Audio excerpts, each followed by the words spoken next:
The pianola started life at the beginning of the 20th century as a separate cabinet player which pushed up to the keys with fingers that pressed the keys down. The instruments were made for those who couldn't play the piano. The idea was that if you had one of these, you could indeed simply get music from it. For each note there's a teeny-weeny bellows, and suction is applied to it from the pedals, which works the finger which presses the key down.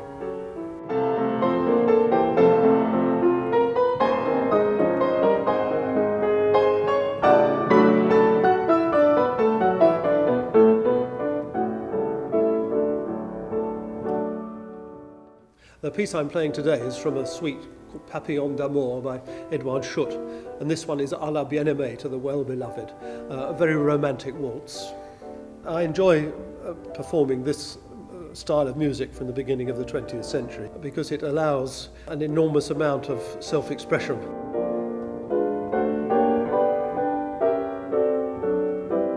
Because the music rolls I'm playing today are note-for-note transcriptions from the piece, and they're all cut exactly mathematically all the way through. If you were to simply set it going, work the pedals up and down, it would come out at exactly the same tempo, like a metronome, and it would come out at the same volume all the time.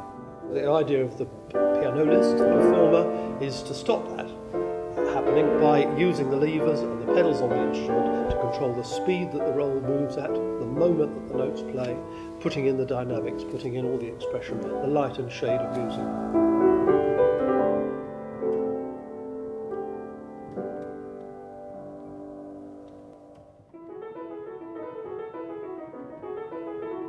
It gives me a pleasure to play because I can cope with music that I wouldn't have the first chance of playing by hand. This lovely arrangement of Shepherd's Hay by Percy Grainger is just typical of him, where you can hear the tune coming through all the time, but he makes full use of the instrument with a number of notes that are going up and down. Quite impossible to play by human hand.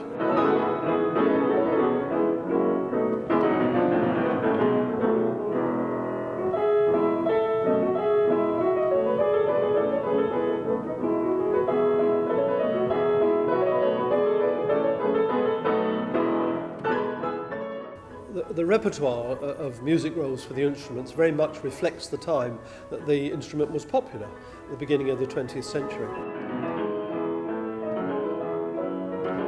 We kept it up in England a little longer, I think, of serious pianola playing, and I'd like to see it return.